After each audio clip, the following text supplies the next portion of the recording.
ஐஸ்வர்யா கருத்தரித்தல் மையங்களில் ஜனவரி 30 முதல் பிப்ரவரி 5 வரை இலவச ஆலோசனை மற்றும் சிகிச்சைகளில் மாபெரும் சிறப்பு சலுகை. திமுக கூட்டணிக்கு புதிய கட்சிகள் வர வாய்ப்புள்ளதாக அக்கட்சியின் எம்பி கனிமொழி அவர்கள் பேட்டியளித்துள்ளார். அந்த காட்சிகளை பார்க்கலாம்.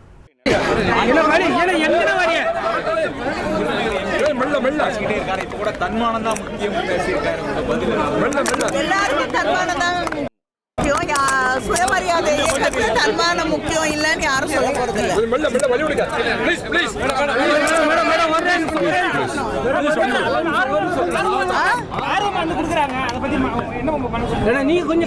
திராவிட முன்னேற்ற கழகத்துடைய தேர்தல் அறிக்கை மீது மக்கள் நம்பிக்கையோடு கொண்டு வந்து மனுக்களை தருகிறார்கள். அவர்களுடைய கருத்துக்களை எங்களோடு பகிர்ந்து கொள்கிறார்கள்.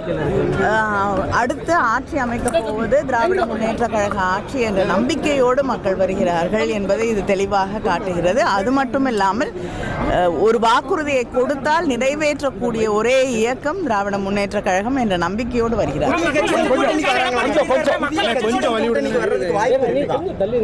நிச்சயமா புதிய கட்சிகள் வருவதற்கு வாய்ப்பு இருக்கு. ஆனா அது யார் என்பதை நம்முடைய முதலமைச்சர் அவர்கள் தான் முடிவு செய்வார்கள். கருத்து கணிப்பு எப்படி பாக்குறீங்க? திமுகவுக்கு சாதகமான ஒரு கருத்து கணிப்பா வந்திருக்குது. அது உண்மையிலேயே தேர்தல் களத்தில் பிரதிபலிக்கும் நம்புறீங்களா? இல்லைங்க, எந்த கருத்து கணிப்பு வராட்டியும் நிச்சயமாக தேர்தல் களம் திராவிட முன்னேற்ற கழக கூட்டணிக்கு சாதகமாக இருப்பதாகத்தான் நான் கண்கூடாக ராகுல் காந்தி அவர்களோடு சந்திப்பு நடத்தினீங்க. அந்த பேச்சுவார்த்தை சுமூகமாக இருந்ததா? அந்த கூட்டணி எப்படி உறுதி செய்யப்பட்டு விட்டதா? இல்லை இன்னும் அதுல சலசலம் இல்லைங்க. இல்ல, கூட்டணி உறுதி நான் செய்ய வேண்டியதில்லை. முதல்லயே கிட்டத்தட்ட பல ஆண்டுகளாக காங்கிரஸ் இயக்கத்தோடு திராவிட முன்னேற்ற கழகத்திற்கு ஒரு கூட்டணி இருக்கு. தொடர்ந்து மோதல் போக்கு நிலவுது. எந்த மோதல் போக்கும் எனக்கு தெரிஞ்சு இல்ல. நல்ல சுமூகமான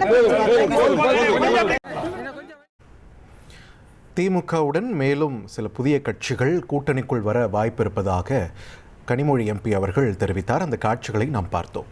ஐஸ்வர்யா கருத்தரித்தல் மையங்களில் ஜனவரி 30 முதல் பிப்ரவரி 5 வரை இலவச ஆலோசனை மற்றும் சிகிச்சைகளில் மாபெரும் சிறப்பு சலுகை.